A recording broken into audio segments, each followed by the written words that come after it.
भगवान जिसको जैसा बना दिया, राम कीन करंग अन्यथा आसन। इसलिए आज पथ्याहार की बात हुई, कल इस पथ्याहार को फिर ध्यान से सुने और पथ्याहार पर ध्यान दें।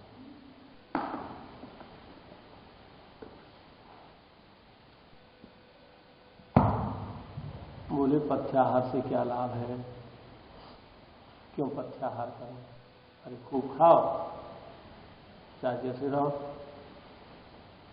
इसका मस्ती से खाओ, मस्ती से रहो।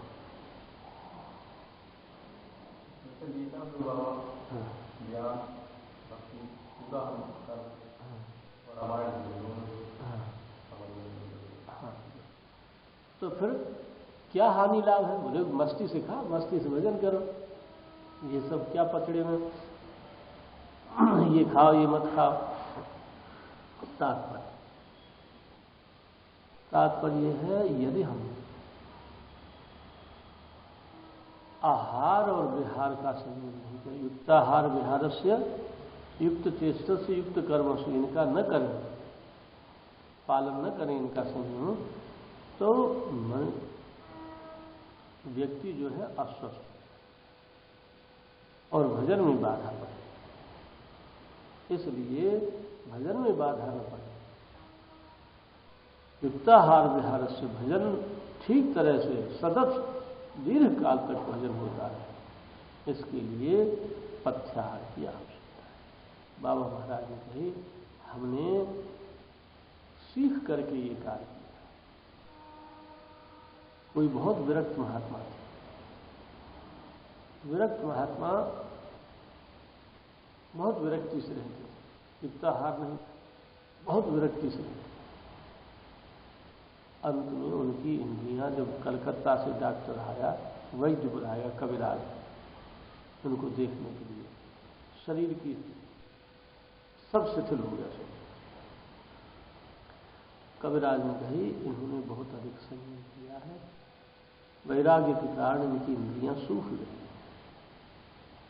अब चेतन होना माने सामान्य औषधि से नहीं हो सकता, तो उनको कुछ ऊंची औषधि खिलाई गई। लेकिन फिर भी वे चैतन्य नहीं हो पाए सही।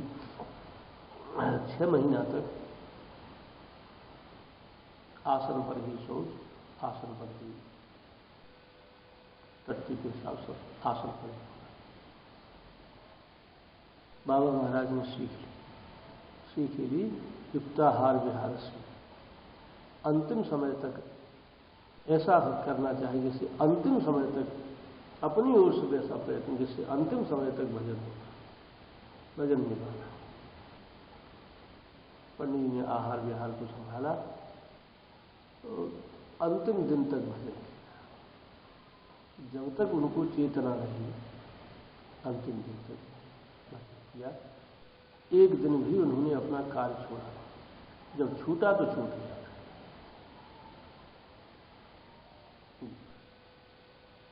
इसलिए युक्ताहार विहार की आवश्यकता है।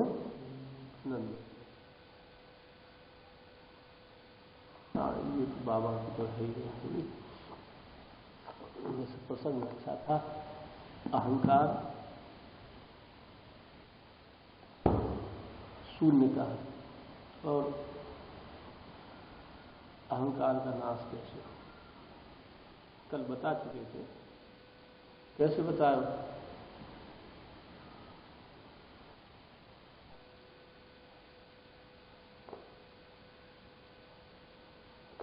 भगवान के आश्रय से,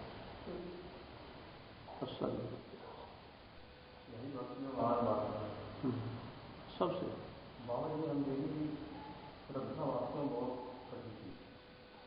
बाबा से ऐसा है, मनुष्य बुराई को शीघ्र पकड़ लेता है।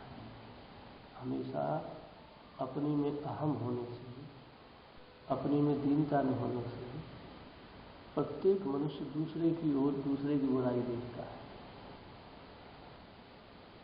तो बुराई हमने एक बात से अनुमान लगाया, यहाँ 2-3 महीना तक पाठ हुआ रामचरितमानस का, पर गोवर्धन के किसी कोने में कोई नहीं जानता कि पाठ हुआ। एक दिन यहाँ चोर आ गया, हमने कहा उन्हें प्रचार ना कियो। पूरे गोवर्धन से, यहां से वृंदावन में से ठाकुर जी को फोन आ गया।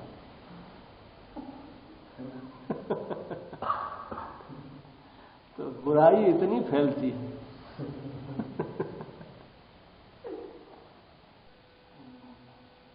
लेकिन अच्छाई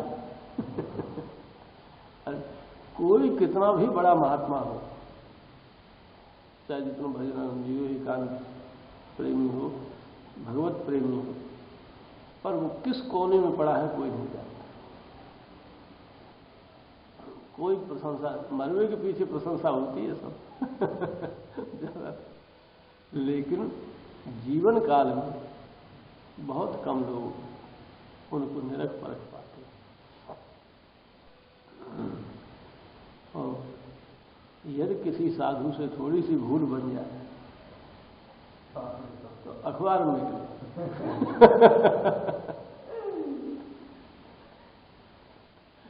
तो बुराई एक हमेशा 10 गुनी होती चली जाती। एक ने कहा, 10 ने सुना, 10 के मुंह से 100, 100 के मुंह से 1000, 1000 के मुंह से 10,000, 10,000 के मुंह से लाख, लाखों के। यह कारण श्रद्धा का है। अच्छा चलो अब आगे बढ़ते हैं।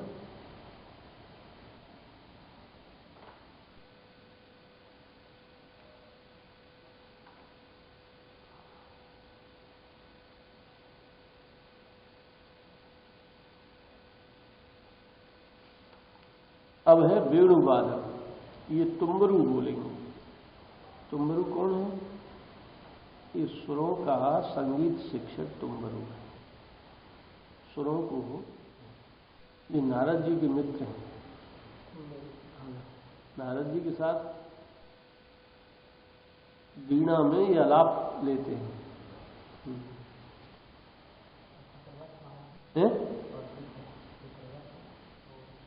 चित्ररथ गंधर्व। हाँ,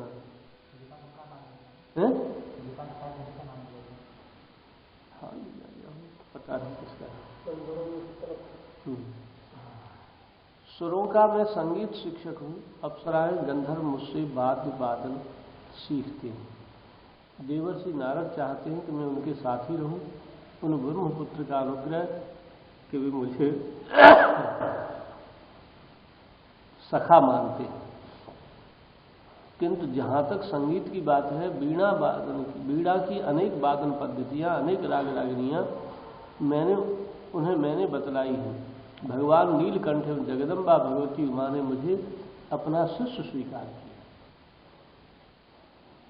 और आशुतोष उमा महेश्वर का दान अपूर्ण तो नहीं होता होगा, मुझे तो उनका अक्षय वात्सल्य मिला। भगवान की आराधना से तुम्बरू ने संगीत शिक्षा प्राप्त की, आशीर्वाद से। परम पुरुष पृथ्वी पर पधारे। हम गंधर्व उनका स्तवन तो करेंगे ही, किंतु मुझ शिव के साक्षात शिष्य, सुरों के स्वर शिक्षक, गंधर्वों के गायन गुरु का कर्तव्य तो इतने से पूर्ण नहीं हुआ। मुझे प्रसन्नता हुई उन पुरुषोत्तम बनमाली शिखंड मौली नवघन सुंदर नंद नंदन ने वत्सचारण संस्कार के समय बंसी अपने करों में। शिखी माने कहते हैं मोर से, और शिखंड माने मोर पक्ष, मोर मुकुट।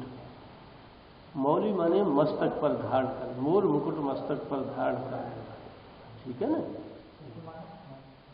शिखी माने कहते हैं मयूर। हाँ,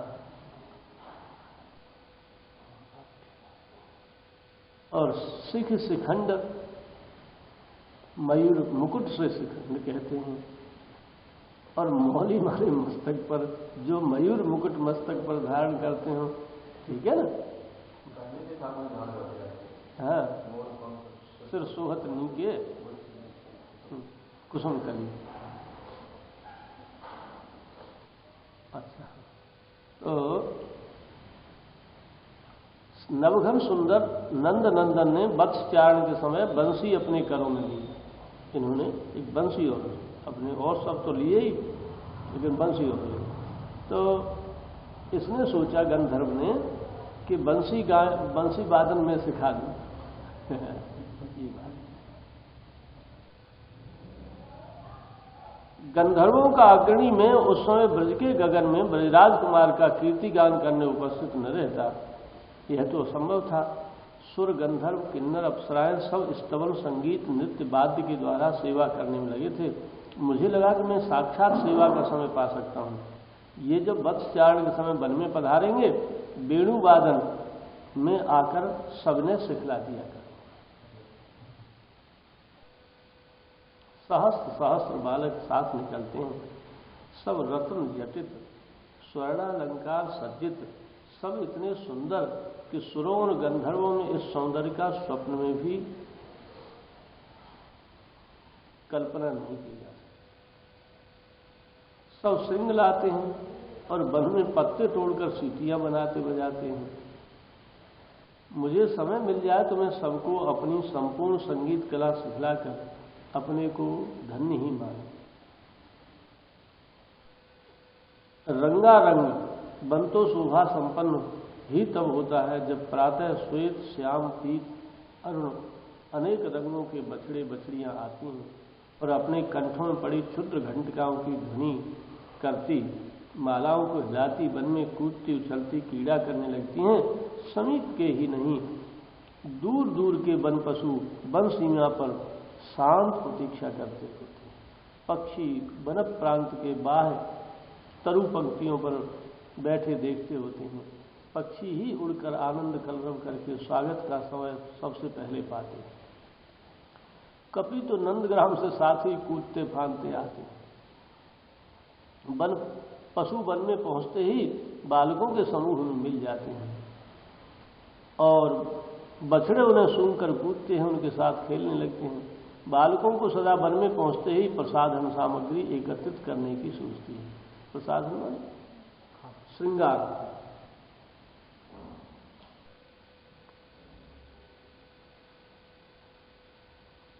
नव किसले गुंजा, गुंजा मन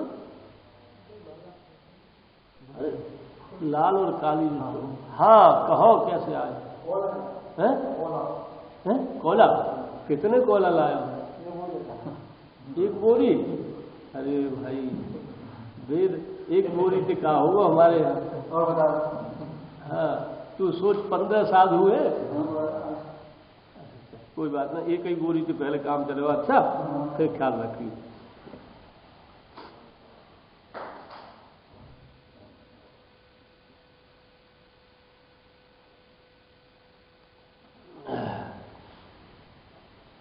हाँ,